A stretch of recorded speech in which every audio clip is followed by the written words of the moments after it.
सपनों का घर या परेशानियों का अड्डा। 545 करोड़ के पीएम आवास की पहली बारिश में खुली पोल, 4,31,000 देकर भी नहीं मिली सुविधा। लिफ्ट बंद, पानी से भरी सीढ़ियां और दीवारों में दरार। सस्ते पीएम आवास को नहीं मिल रहा खरीदार, बगल में करोड़ों के फ्लैट हाउसफुल। आखिर क्यों? नमस्कार, जनसंवाद 24 में आप सभी का स्वागत है। मैं हूं आपके साथ गौतम। सरकार का दावा है कि प्रधानमंत्री आवास योजना के जरिए हर जरूरतमंद को सम्मानजनक और किफायती घर मिले, लेकिन अगर करोड़ों रुपए की लागत से बनी परियोजना में रहने वाले लोग पहली ही बारिश के बाद मूलभूत सुविधाओं पर सवाल उठाने लगे तो जवाब भी जरूरी हो जाता है। जमशेदपुर के बिरसा नगर स्थित प्रधानमंत्री आवास योजना इन दिनों इसी वजह से चर्चा में है। यहाँ रहने वाले लाभार्थियों का आरोप है कि पहली बारिश ने ही निर्माण कार्य और अधूरी तैयारियों की पोल खोल दी है। दूसरी ओर सबसे बड़ा सवाल यह है कि जिस इलाके में निजी बिल्डरों के लाखों और करोड़ों रुपयों के फ्लैट तेजी से बिक रहे हैं, वहीं सरकारी योजना के अपेक्षाकृत सस्ते फ्लैट लोगों की पहली पसंद क्यों नहीं बन पा रहे। देखिए जनसंवाद 24 की यह विशेष ग्राउंड रिपोर्ट। जमशेदपुर के बिरसा नगर में प्रधानमंत्री आवास योजना शहरी के तहत करीब 545 करोड़ रुपए की लागत से आवासीय परियोजना बनाई गई है। बीते 19 जून को ऑनलाइन उद्घाटन के बाद करीब 25 परिवार यहां रहने पहुंचे, लेकिन लाभार्थियों का आरोप है कि फ्लैट मिलने के बाद भी उन्हें कई बुनियादी सुविधाओं के लिए संघर्ष करना पड़ रहा है। स्थानीय लोगों के अनुसार यह परियोजना मार्च 2021 तक पूरी हो जानी थी, लेकिन तय समय सीमा बीतने के वर्षों बाद भी कई काम अधूरे हैं। लाभार्थियों का कहना है कि उन्होंने अपने हिस्से की 4,31,000 रुपए की राशि जमा की है, फिर भी उन्हें पूरी तरह तैयार आवास नहीं मिला। शिकायतों की सूची भी लंबी है। लोगों का कहना है कि आवास तक पहुंचने के लिए अब तक पक्की सड़क नहीं बनी है और केवल स्लैग बिछाकर रास्ता तैयार किया गया है। बारिश के दौरान इसी रास्ते से गुजरना मुश्किल हो जाता है। बिजली की आपूर्ति शुरू होने के बावजूद कई लाभार्थियों का कहना है कि उन्हें अब तक यह स्पष्ट नहीं है कि बिजली मीटर की व्यवस्था क्या होगी और बिल किस आधार पर लिया जाएगा। वहीं मुख्य बिजली पैनल प्लाईवुड पर लगाए जाने को लेकर भी सुरक्षा संबंधी चिंता जताई जा रही है। सबसे गंभीर शिकायत बहुमंजिला इमारतों की बंद पड़ी लिफ्ट को लेकर है। लोगों का कहना है कि बुजुर्ग, महिलाएं और छोटे बच्चों वाले परिवार रोजाना सीढ़ियों से आने जाने को मजबूर हैं। पहली ही बारिश में कई ब्लॉकों की सीढ़ियों में पानी भर गया, जबकि कुछ स्थानों पर दीवारों में दरारें दिखाई देने का भी आरोप लगाया गया है। इतना ही नहीं, लाभार्थियों का कहना है कि घरों में सप्लाई होने वाला पानी भी गंदा और मटमैला है, जिससे उसका उपयोग करना भी मुश्किल हो रहा है। अब सवाल केवल इन शिकायतों तक सीमित नहीं है। सवाल यह भी है कि आखिर इसी इलाके में निजी बिल्डरों की बहुमंजिला परियोजनाओं में लाखों और करोड़ों रुपयों के फ्लैट तेजी से बिक रहे हैं, जबकि सरकारी योजना की अपेक्षाकृत सस्ते फ्लैट अपेक्षित उत्साह नहीं जुटा पा रहे हैं। रियल एस्टेट विशेषज्ञों का मानना है कि आज खरीदार केवल कम कीमत नहीं देखते, निर्माण की गुणवत्ता, समय पर परियोजना पूरी होना, लिफ्ट, पार्किंग, सुरक्षा, रखरखाव, बिजली, पानी जैसी सुविधाएं और भविष्य में संपत्ति का मूल्य भी उनके फैसले में अहम भूमिका निभाते हैं। हालांकि सरकार का उद्देश्य आर्थिक रूप से कमजोर और निम्न आय वर्ग के लोगों को किफायती आवास उपलब्ध कराना है। यदि लाभार्थियों की ओर से उठाई जा रही शिकायतें सही हैं, तो संबंधित एजेंसियों के लिए उनका जल्द समाधान करना जरूरी होगा। इस मामले में संबंधित विभाग का पक्ष भी महत्वपूर्ण रहेगा। फिलहाल बिरसा नगर का प्रधानमंत्री आवास परियोजना कई सवाल छोड़ रही है। अगर पहली ही बारिश के बाद लाभार्थी पानी भरी सीढ़ियों, बंद लिफ्ट, दीवारों में दरार, गंदे पानी और अधूरी सुविधाओं की शिकायत कर रहे हैं, तो इन समस्याओं का समाधान कब होगा? और क्या इन्हीं कारणों से लोग सरकारी योजना के सस्ते फ्लैट की बजाय निजी परियोजनाओं की ओर ज्यादा आकर्षित हो रहे हैं? अब सबकी नजर संबंधित विभाग और निर्माण एजेंसी पर है कि इन शिकायतों का समाधान कब तक होता है।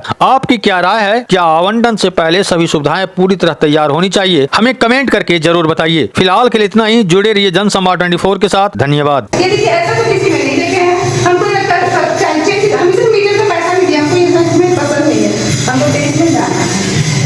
क्या क्या दीदी समस्या है घर में? बहुत समस्या है, रास्ता का समस्या है, पानी का समस्या है, लिफ्ट नहीं लगाया, पूरा दरार आ गया दीवार में, और क्या क्या बताएंगे भाई। नाला नहीं बना है? हाँ, कुछ नहीं हुआ। नीचे वाले बेसमेंट में पानी आ रहा है? हाँ, नीचे में पानी तालाब जैसा भरा हुआ है, उसमें मच्छर बहुत, रात में रहने के लिए बहुत मुश्किल। आप लोग कितना दिन पहले दीदी शिफ्ट किए? हम 29 तारीख को शिफ्ट किए। 29 तारीख को, यानी कि 10 दिन में सारी समस्या अभी तक पता चल गया क्या क्या समस्या है, और ज्यादा दिन यहाँ रहेंगे तो हॉस्पिटल में रहना पड़ेगा। तो आप लोग तो पीएम आवास के घर के लिए बहुत परेशान थे, उत्सुक थे, खुशी भी थी। तो नाला में रहने के लिए, नाला में रहने के लिए, नाला का पानी पीने के लिए कि साफ सुथरा में? पानी का भी कोई आप देख लीजिए क्या दशा है। लिफ्ट बोला, लिफ्ट चालू करेंगे, आज तक लिफ्ट नहीं हुआ, नल ही नहीं बना है। जितना काम 23 नंबर में हुआ है उसका 1% भी काम इधर नहीं। शिफ्ट करने से पहले क्या क्या सुविधाएं बोली गई थी? बोली गई थी लिफ्ट बनाएंगे, पानी का समस्या नहीं होगा, नाली का रास्ता तो ऐसा है ना जैसे आप भी गिर जाएंगे गाड़ी लेके आएंगे तो। पूरी हुआ। मेरा नाम सुनील कुमार हुआ। कब शिफ्ट किए? 26 तारीख। क्या क्या शिफ्ट करने के बाद से पहले क्या क्या सुविधाएं बताई गई थी? वो सुविधा तो इसमें बहुत था कि रोड का था, नाली का था, प्लस लिफ्ट रहेगा, प्लस पार्किंग रहेगा, गाड़ी का पार्किंग मिलेगा। तो वो सब तो अभी तैयार नहीं हुआ था। हम लोग लड़ करके ले लिए हैं घर। उन्होंने बोला था कि रहते हुए काम होगा, लेकिन जितना परसेंट 90% काम 23 नंबर ब्लॉक में हुआ है, उसका 1% काम भी 8 नंबर ब्लॉक में नहीं हुआ। आप खुद देख सकते हैं, ना नाली बना है, हर जगह पे घास निकला हुआ है, हर जगह पे कहीं से सांप निकल रहा है, कहीं से क्या कीड़ा है, बहुत सारा परेशानी है यहाँ पे। एक जन भी यहाँ कोई लेबर नहीं दिखता है, ना नाली का लेबर दिखता है, ना साफ सफाई वाला कोई दिखता है। मतलब बहुत बड़ा समस्या नाली का है। पानी का समस्या पहले था, लेकिन पानी अभी सही हो गया है। पानी का दिक्कत फिलहाल दवाई में यहाँ कुछ भी नहीं होता है। 23 नंबर में काम डेली हो रहा है। बाल में क्रैक है, हर रूम में क्रैक है। आता है सिर्फ पुट्टी लगा देता है, ऊपर से कलर कर देता है, कुछ दिन वो रहता है, फिर वो क्रैक कर देता है। मतलब खाना पूर्ति? हाँ, वो खाली पुट्टी लगा देता है और कलर कर देता है।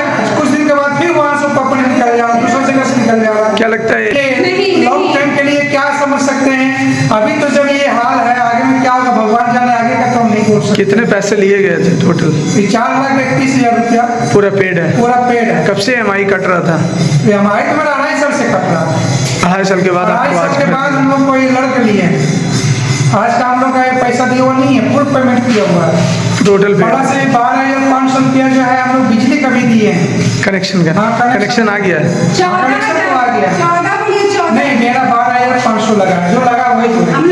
30 तारीख से शिफ्ट है, हम यहीं रह रहे हैं। नहीं रहा। लेकिन समस्या प्रत्येक दिन का है, ना गाड़ी लगाने की जगह बना, एक भी लेबर यहाँ काम करने कोई नहीं आता। पार्किंग की स्थिति कैसी? पार्किंग तो बिल्कुल ही नहीं है। पार्किंग नहीं। रात में तो डर लगता है कि गाड़ी कहाँ लगाएंगे, कोई चोरी कर लेगा, कोई क्या कर लेगा। ऐसा नहीं कि हमारे पास 4 व्हीलर है या ट्रक, ऐसा कुछ नहीं है, 2 व्हीलर है। महीना अक्टूबर महीना करते कब से कर रहे थे?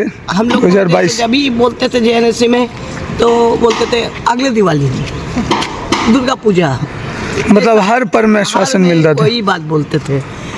उसके बाद फिर उतर गए हम लोग भी सड़क पे पड़े, आंदोलन के लिए हम लोग उतर पड़े अपने हक के लिए। उसके बाद पूरा ग्रुप बना के जाके हम लोग देने लगे धरना, जैसे कि JNSC में, DC के पास, DC ऑफिस, सरयू जी के यहाँ। हाँ, तो पूर्णिमा साहू जी के वहाँ करते करते तब लगे रह के पूरा सबको इकट्ठा करके। पैसा कट रहा था EMI? तो लोन लिए कटना शुरू था, उसी महीना से हमरा तो कटना शुरू था। मतलब इतने साल, कितने साल के बाद आज घर मिला है? हो गया करीब बोले ना हम लोग को तो 6 साल 7 साल? हाँ? 7 साल। 5-6 साल। क्या लगता है अभी क्या कमी है अब शिफ्ट कर गए? सही में सबसे बड़ा प्रॉब्लम हो रहा रोड, आगे गाड़ी का भी बना, पार्किंग। हाँ, पार्किंग बना दी, ऊपर से वही लाइट। हाँ, स्ट्रीट लाइट तो नहीं है उसमें, उधर में 2-4 है या लेकिन नहीं है। और अंदर में क्या क्रैकिंग व्रैकिंग क्या? हाँ, रूम सब में थोड़ा है, कंप्लेन होने से हाँ कर दे रहा है, बना दे रहा है, बन रहा है? हाँ बन रहा। और नाली, बिजली और जो नाली भी बना दिया। पानी की सुविधाएं? हाँ, पानी आ रहा है, वैसे नहीं करना है। लिफ्ट का? हाँ, लिफ्ट है, शुरुआत हो गई है? हाँ शुरुआत हो। तो ब्लॉक 8 में हमको मालूम नहीं, हुआ एक और बनना है।